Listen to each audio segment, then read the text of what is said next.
Welcome everyone to the Effie Speed Academy number 29. Today is all going to be around B2B awards and how you best entry your next award. As we all know, the final deadline of the Effies is very close. So July 5th is the final deadline for all submissions.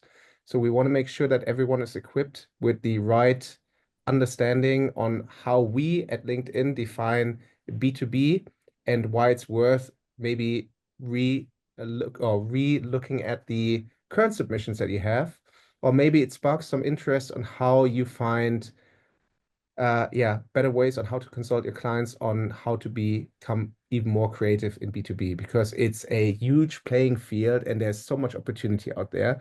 So that's why I'm so happy that we have Jen today in our call. She leads the B2B Institute, which is our B2B think tank globally for LinkedIn.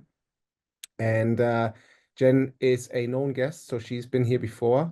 But I want to keep it short and sweet. That's what I said. So I'm handing over to Jen to take us through. Just in case anyone has any questions, feel free to raise your hand, go off mute and ask a question. Or if you want to go ahead and just put them in the chat, I'm going to observe the chat. And then we will have 15 minutes after to discuss any questions in the Q&A. Thanks, Monty.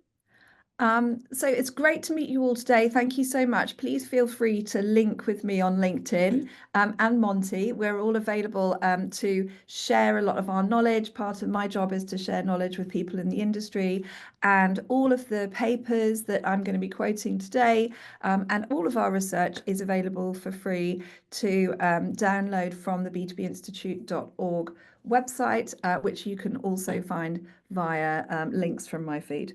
It's really nice to be able to share this perspective today on effectiveness and effectiveness awards, because I'm actually very passionate about just effectiveness, marketing effectiveness, and marketing being able to prove that it's doing a good job for the companies that we work for. And being ex-agency, I have filled in my fair share of award submissions and won, thankfully, plenty of awards over the years. At Cannes, at the Effies, at the IPA Awards, the Drum Awards. In fact, I was picking up awards at the Drum Awards last year. I also judge a number of awards, and so the perspective that we've put into this presentation and this paper comes from experience, in particular judging effectiveness awards, but also creative awards. And I wanted to give you some perspective on it, because when, as a judge, you're reading award submissions, there are a few moments where you sort of have a very sharp intake of breath. Where people make some really clanging mistakes when they're writing award submissions. But also the biggest mistake is not to enter, because always as a judge, I'm shocked by how few awards there are, in particular in creative awards. Actually, in some categories, how easy it is to win an award. Don't consider it the sort of, you're not climbing Everest, you're just entering an effectiveness award. So don't overstress it and don't hold back from doing it, because the value of awards to our businesses, I'm going to demonstrate some of it today, but like the overall value is value to you as an individual in your career. There is the joy of not having to cook the night that you go to an award ceremony. You get to put on a pretty frock, boys included, and you get to be cooked a really delicious meal, and you don't have to do any washing up at the end of the night. You may even get to dance on the dance floor celebrating with your clients. You get to involve clients in awards. I think that is really wonderful, because they get super excited about the joint venture that is your business with them. And also with awards, what you tend to see is that it sets a new bar within your agency, and you are part of, as your team with your clients, setting a new standard of excellence that you then every year try and surpass and try and better. And there's nothing healthier. I think the other thing is, it's proof. You did a good job this year. You win an award. Everyone, in all of your peers, all of your colleagues, even your mum and dad, know that you have done a good job this year. And honestly, the value of that as far as motivation and satisfaction in your business shouldn't be underestimated. I know that sounds very emotional, but hey, this is advertising and marketing, and we are emotional. So our agenda today, what we're going to talk about is the importance of creative effectiveness, the importance of a North Star and ladders in understanding what good looks like and how we progress to best, from good to best, how we can plan our award submissions together, how you frame your story, you create a case for your awards, the pitch inside the award, and the mindset of an awards team. I hope that makes sense. So the first thing about this is that creative effectiveness matters. Creative effectiveness doesn't just matter because it's nice to have, or that it just galvanizes businesses behind marketing, which is important, but it also sells, and it sells to absolute stink. It's amazing how well it sells.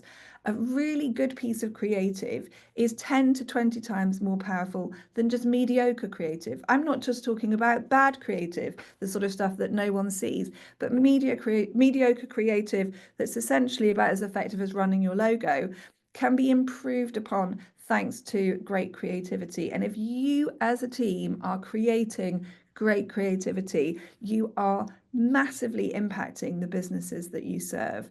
And you should be shouting about it from the rooftops, because as you are serving our industry as well as serving yourselves and your customers, because we need to have more faith in the business transformation that can be achieved by marketing.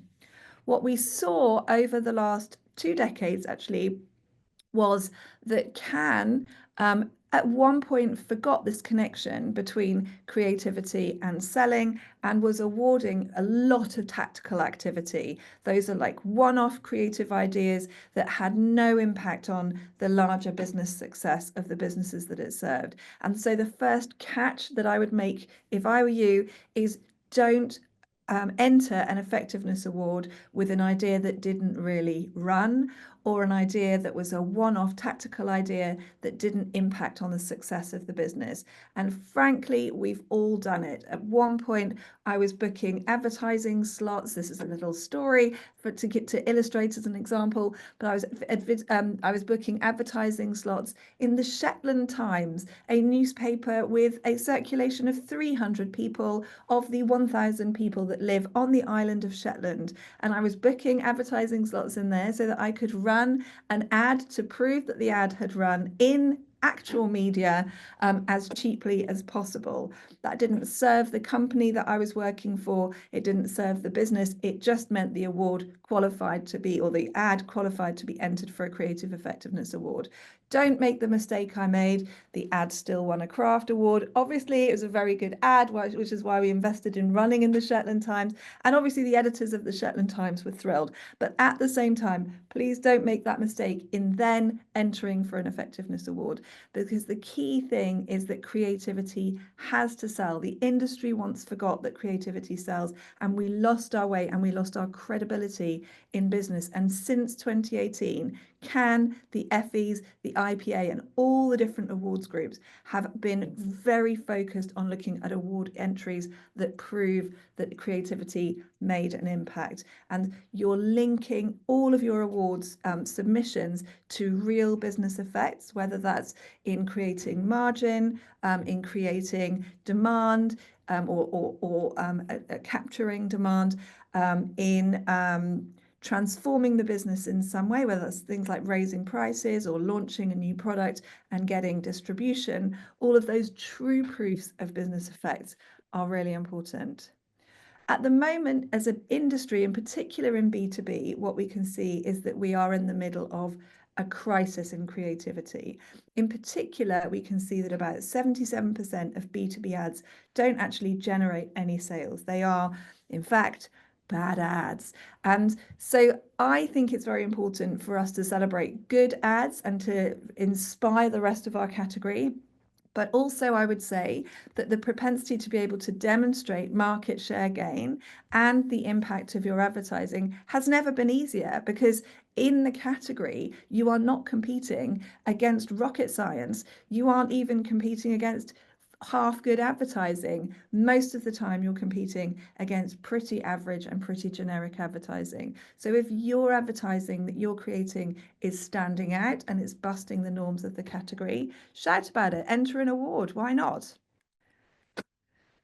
Now, having a North Star helps.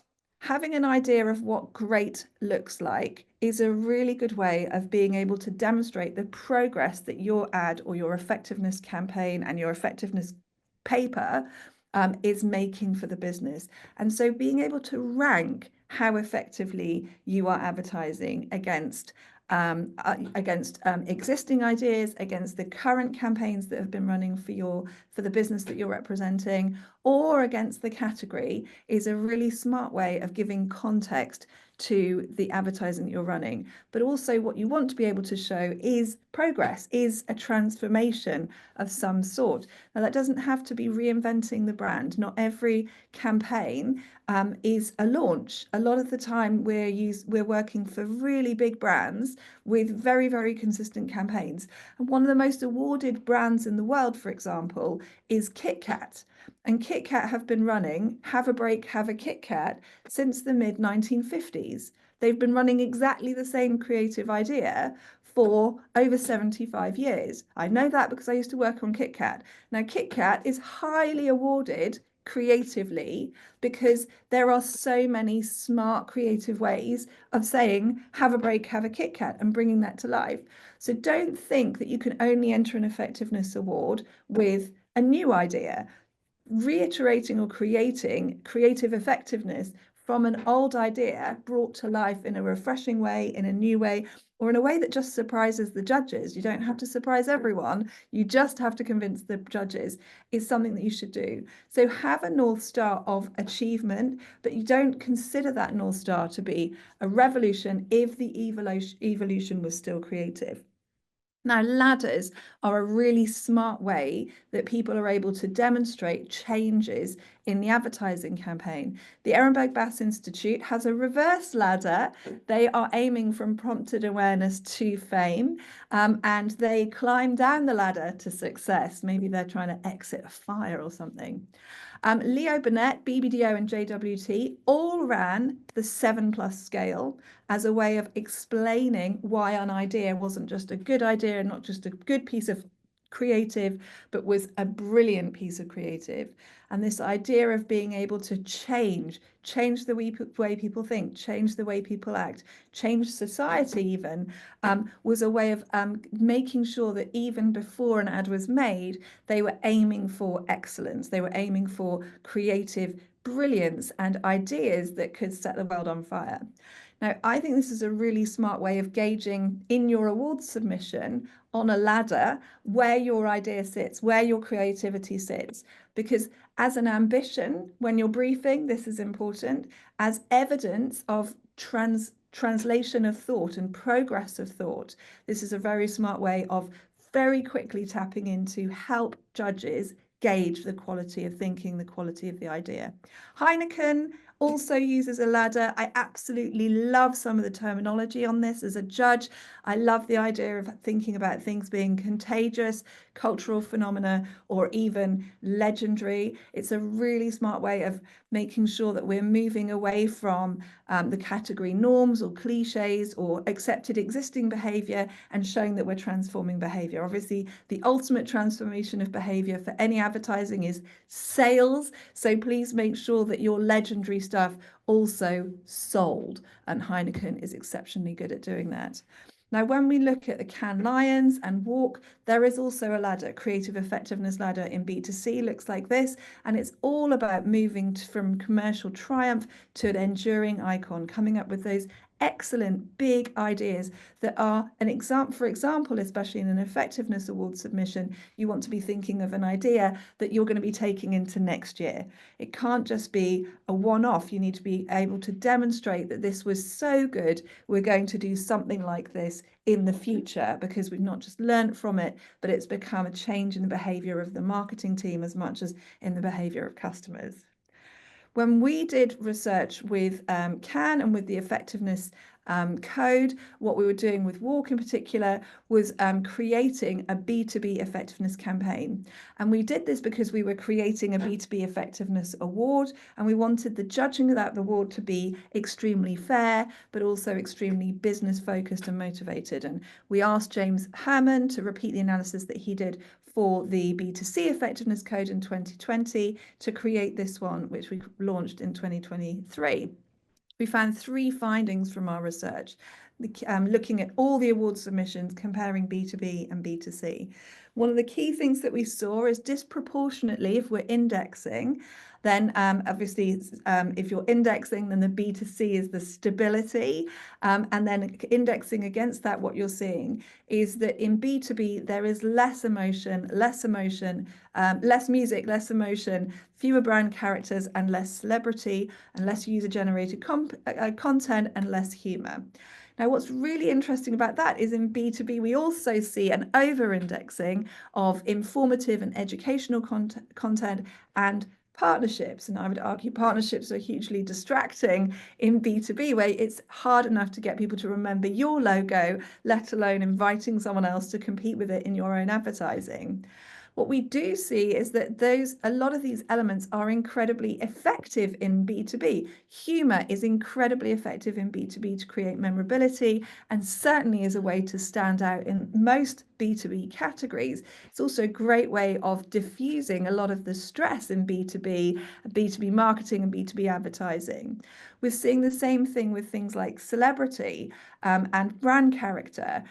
B2B very rarely uses these elements, very rarely uses music and emotion. If you want your effectiveness award submission to stand out, then you probably want to point out that this is rare in B2B versus in B2C, and you're being disruptive within the category. But I would also be measuring the impact of these things. Are we generating emotion? Are we generating memorability through music, or affinity through a brand character, or easy ability to recognize the brand through something like a brand character? Like really demonstrating how you've been disruptive within the context of the category is a really big opportunity. What we also saw is that creative commitment to a consistent business idea holds incredibly well in B2B. There's a creative commitment score here where you can see much more increased effectiveness where there is consistency around the brand and holding commitment to a brand idea and a brand identity. That doesn't mean that through all of these 13 years, the brands all ran the same ads. Of course they didn't, but what they did was they iterated on a consistent theme. And that meant that it was more successful year after year, because especially with B2B, where you've got very low reach media, even in any category, because there's always an underinvestment, you're able to build from what reach you got in previous years and develop a fame, a level of notoriety and recognizability from the brands, is why it works so well. We are also seeing a decline in creative commitment year on year. We're seeing lots of new CMOs coming into businesses in B2B and wanting to reinvent the wheel, or reinvent the SaaS software if it's B2B. That's a little B2B joke. But what we're also seeing in this is declining effectiveness. So don't imagine that just you can win a creative effectiveness award from launching a brand new campaign for a brand unless you can show that it was more impactful than the years before. Being able to demonstrate not just change, but change against the context of what's going on in the category is key. So from a lot of this research, what we built was a creative effectiveness ladder for B2B. And I would be trying to chart where your campaigns are sitting within this ladder as far as the purpose of the campaign and the impact of the campaign are concerned. So you're looking at fame makers, brand builders, strategic assets that are driving the business forward into the future. And all of that is around really being able to bring to life your targeting, your emotions, and the bets that you're making against the creative, and the long-term intention, whether to stick with this idea, this campaign, or this approach. And here we can see a little segmentation of how many people in B2B were able to, were actually engaging with and developing ideas of this caliber. Around 5% of the creative ideas analysed were able to get up to this strategic asset level. And actually most of the businesses were at the very kind of lower level of response triggers, lead generators and sale closes. About 76% are at level 1, response trigger advertising in B2B. And these are of the campaigns that were submitted to WARC for Creative Effectiveness Awards. So what you can see here, I think, is it should be a lot easier to win a B2B Effectiveness Award if you are aiming at the top of the ladder, if you're aiming for these higher order campaign results and expectations. Strategic asset campaigns are really important. This quote comes from James Herman, but it's about creating enduring creative platforms that are purposed again and again over successive years. And what they're doing is not just essentially cementing the brand to the agency, because the agency becomes the advocate for the consistent identification of the brand and champions of the campaign. We always think of agencies as stewards of the creative identity for the brand. But it's also really important to think of the fact that these should be enduring ideas rather than one-offs. Now, when we're approaching the opportunity to write an effectiveness award paper, one of the key things is to plan together. And so when we're doing that, you should be thinking about who is your crew.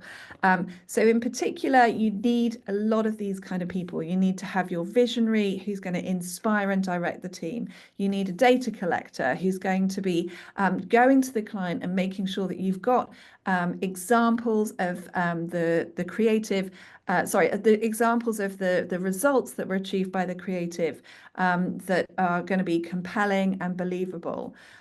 You should be thinking about having a project coordinator. Some of these roles could be done by one person or a few people, but you want someone who's going to manage the client relationship as far as consent and sign off from the client, from the brand owner and their other agencies.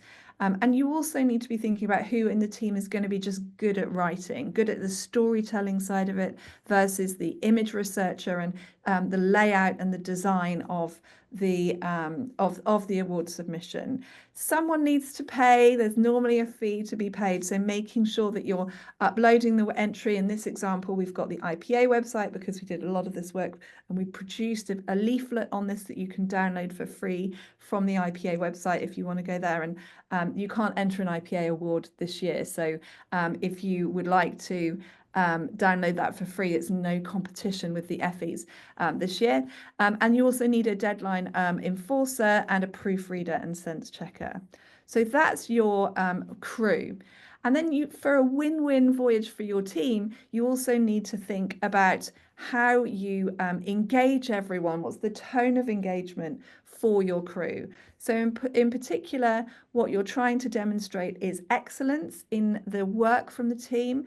You should be encouraging everyone to ensure that in writing the submission, it's about recognizing everyone's contribution and recognizing in particular the client contribution to the award. There is an element of celebration in that, in just writing the paper, but also in the objective in achieving the award.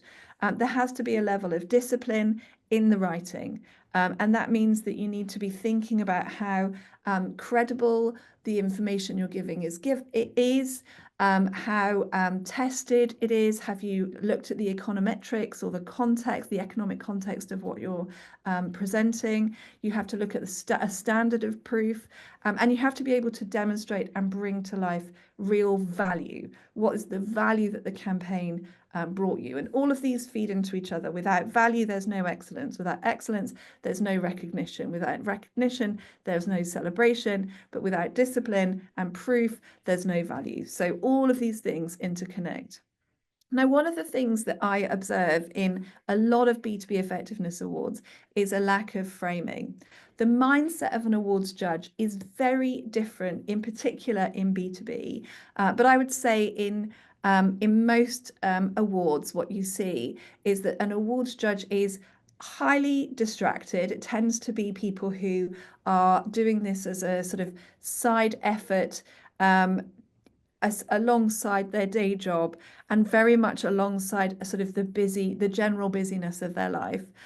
So you need to really think about how you summarize in the beginning and the end of the award submission the key information that they need to take out, and you need to structure your award submission. I recommend numbering your paragraphs and having a title for each paragraph that summarizes what's the point of the paragraph that you're writing in your award submission. The key thing about an awards judge is they don't work with you, for you, or anywhere near you, or your customer or your client. And so they don't know the category. They have absolutely not a clue, in particular in B2B, who the competition are in the category. They don't know the context of the brief. So you have to go beyond just setting up a challenge, and you have to give context to where you were starting from. What state was the business in? What state was the mindset of the team? What had competitors been doing over a number of years? In recent award submissions, pretty much every effectiveness award that I've seen from probably 5 different sets of awards that I've judged over the last 3 years, there has always been a paragraph on coming out of COVID, pre-COVID, post-COVID. What was, how was the industry, how was the category coming out of that economic context?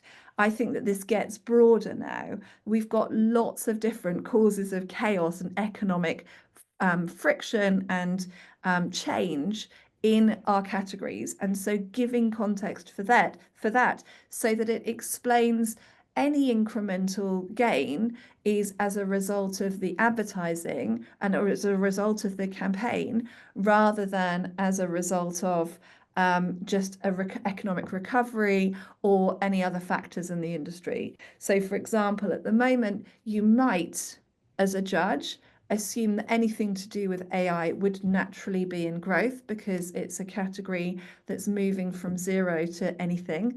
0 to 100, 0 to 7 would, in lots of award cases, be considered evidence of growth. But is that growth attributable to the campaign? And that's where context becomes important, because you have to be honest about the factors that you were lucky about. And luck is a very lovely thing in marketing, but in an award submission, if you don't acknowledge the luck, you will actually ignite the cynicism of your judge. So acknowledging where you were lucky and why this was, timely, is just as valuable as acknowledging where there were lots of negative factors.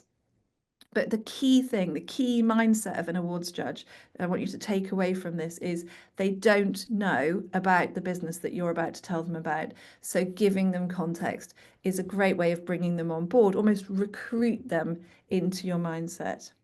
The other thing is that you have to be really clear about whether this idea is part of a big strategy. Is it a big idea? Is it a big direction for the business? Or is it tactics? Were you reactive? Are you trying to create a short-term effect? Are these tactics that you're leveraging? You can get awards for great tactics, don't panic, but you definitely need to be able to define whether it is a long-term strategy, whether it is strategy, or whether it's tactics. And we know that brands need to balance long and short-term activation, but you also need to acknowledge whether that is, which of those disciplines is the activity that you're putting forward for the award. And I would say in this sort of hierarchy of ideas, strategy tends to beat tactics in awards, effectiveness awards evaluation, because tactics are very easy to copy by a competitor, and tactics tend to have a very short lifespan of effectiveness, whereas strategy should build cumulatively, just as we see brand building cumulatively over time. Now, the case that you put together, what you need to do is collect a lot of proof and measurement that supports a strong case that you bring to life. So in particular, what you need to be looking at is what data provides the strongest support for your case. You need to establish a baseline before and after, or at least a baseline that the brand continually returns to. You need to be thinking about the time frame in which you want to be measured, and you need to set some understanding of the context before that time frame started. You need to understand so you need to I should say establish the story, but you need to select metrics that establish the story, and then you need to be able to demonstrate how the story is linked to your media investment. And you need to clearly demonstrate a change. There needs to be some kind of graph or some kind of element of visualization where the change that you've created for the business has come to life. And then you also need to explain what this has meant to the business. So what has the overall impact of the advertising and marketing activity meant to the business as far as large business effects are concerned? So that's things like profit and margin. It could be around pricing power. It could be around defending market share. It could be around launching something new, which would be about increasing, diversifying the business that you're having, that you have. Now, finding evidence can be quite hard, so I wanted to give you some examples of different forms of evidence that you've got. So you might be able to demonstrate brand impact through things like brand lift or share of search, or you might be able to show levels of sales engagement. So the sales team engaging behind the campaign and seeing uplift in sales, marketing qualified leads, sales qualified leads are good examples, but also speed of sale, friction of sale, things like that. And improvement in negotiating power. Those are all demonstrating increased preference in the marketplace or first to mind in the marketplace amongst customers. You can also start looking at quantitative data. I would be looking in particular for sales data, distribution and improvements in distribution, reduction in cost to serve, and lifetime value. And then I'd be looking at qual data. This is where you can use surveys or interviews or verbatims from customers. And that's where you should be looking at the level of attraction. You can even look at retention of talent in this, intention to buy. And this would be where if people were asked against a category need state or a category entry point, the order in which people rank companies that they would say would be able to provide a solution for them. You can look at preference surveys, and then you can also look at share of mind. And I would look at things like share of search within share of mind as well. I think it works across brand lift and also qual data. And then if you look at future value, modeled trends, what would this kind of impact look like if we modeled it over the next 12 to 36 months? Or what are the modeled trends against the category that mean that you've done this at a very timely time or perfect time, or there's an opportunity for bringing this to life in a new way? And then you've got things like improvements in share price or valuation or reduction in cost of capital, including borrowing or risk in cost of things like insurance. Like all of those impacts on the future value of the business and the financial value of the business are key. Now, there are some strong LinkedIn brand levers that you can mine from our platform, and most of them don't cost you much money to access, or really any money to access other than your LinkedIn membership. So there are some hard metrics that we've listed here across the financial sector. There are some behavioral metrics. I'd include actually in here things like engagement on the platform, and topic analysis. And then in brand strength, what we're looking at is understanding what customers think. So this is where you'd be measuring associations with your brand with key topics, or associations with your brand against preference relative to other brands. It's always quite useful to put in context, just as it's useful to have a ladder to put in context the challenge or the change that you're making in the marketing, put also in context any changes that you're seeing in performance. And then effort scores, complaints, customer complaints or customer satisfaction, how do you really measure that as far as the strength of the brand to retain or recruit or attract new customers?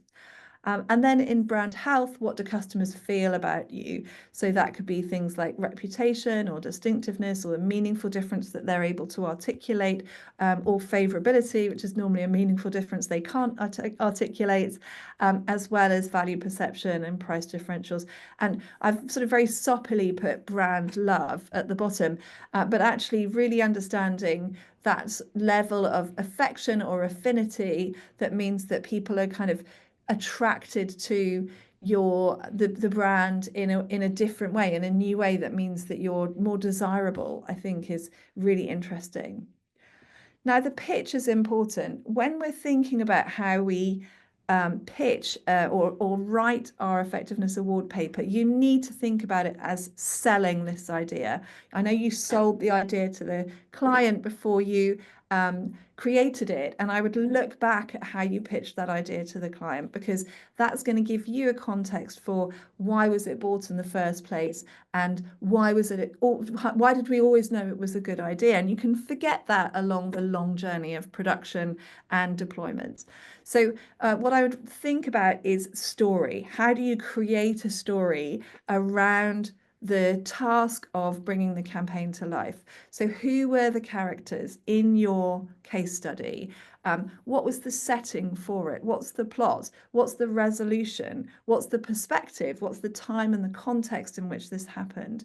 And how can you make it visually interesting and entertaining, and ideally simple for an awards judge to be able to mark or grade, in particular if it's standing out as a particularly effective campaign. I have to tell you that what I observe from most awards judges is that they feel much more safe and confident giving brands that they know are famous, even if they don't know the category, brands they've heard of. They feel more safe and confident giving them awards than a brand they've never heard of. And if they've never heard of the brand, you need to demonstrate the size, scale, importance of the brand in the category to the judge. These are the big hitters in the category, or in some way bring to life the sort of scaled impact that the campaign has made. But when you're telling the story, really think about whether you can create an adventure from the story. If you want to make the award submission exciting, think about how you have gone on a journey with this campaign. And rest assured, we've all worked in agencies for a while. We know it's a bit of a journey, in the same way that when you're watching Dancing with the Stars, it's a bit of a journey for the people who aren't very good at dancing from the beginning. In the same way, for our marketers, any campaign is a journey. So steal a story archetype. There's no bad story that's written using some of these archetypes. So did you overcome the monster of the competitor or the commercial situation or the challenges to the business? Is this a rags to riches story where everyone was from nothing and then has, been able to really benefit and sort of build an extension on their house thanks to the success of the campaign? Was it a quest? Did you all together as a team go on this beautiful journey together and discover amazing things on the way? Was it a voyage and return story where someone went off and then came back with a brilliant solution? Is there comedy to it? Is there tragedy to it? Is it a story of rebirth? These archetypes are very, very quick ways of giving structure to your effectiveness submission. It makes it much easier to read. It makes it much more interesting to read, but it really helps you to understand. Just pick one story and and maybe pick a few and then work out which one it fits best with. But if you just pick one story and then work out how you can bring this to life for the campaign, it's a smart way of doing it. And then the mindset of a team is to systematically measure and benchmark all past and future creative. The ability to do this in the context of your agency and in the context of these campaigns that you are seeing as excellent in the industry is a very, very, this is how System 1 does it, for example, is a very healthy way of gauging progression, of success, of bringing to life how things are improving within your own business. Have that mindset. We're constantly measuring, we're constantly benchmarking, we're constantly using creative to be more successful. But also with an award submission, have a generosity of mindset. It's really hard to write something if you're constantly paranoid that someone's going to steal your idea. No one is going to steal your idea. In fact, maybe they will, but there is an idea, there's a theory in marketing, which is the 10,000 theory. If you have an idea, you can copy that idea as long as you're 10,000 miles away or it's from 10 years ago. Anything more than that, and it's just really bad form to take someone else's idea. But we can all, as an industry, learn from each other. So take us on a journey, tell us the story, tell us how it happened, show off a little bit about the results, about the beauty of the creative, really celebrate what you achieved in creating something that you now want to celebrate and submit for an award. Think proof first. Really think about where are the standards of proof. Maybe some of those examples that I've given you of evidence of the impact of the marketing. Bring those to life from this to this, or from this to this to this, ideally, because you'll have set a baseline and you'll have set a sort of standard of transformation within the campaign. Inspire people, write an inspiring story, explain what should be learned from the story, and set new standards. All of us are creating along a trajectory. We never stand still in marketing. We're constantly looking for what the new best thing is going to be, or the next, are we all reaching or achieving the future standard that is going to be marketing? In particular, right now, where we're facing a challenge of AI, is that a challenge that we're going to fall at the wayside on, or are we going to actually compete or use AI to be even better at what we do? And I hope the latter is true for all of you and for all of us.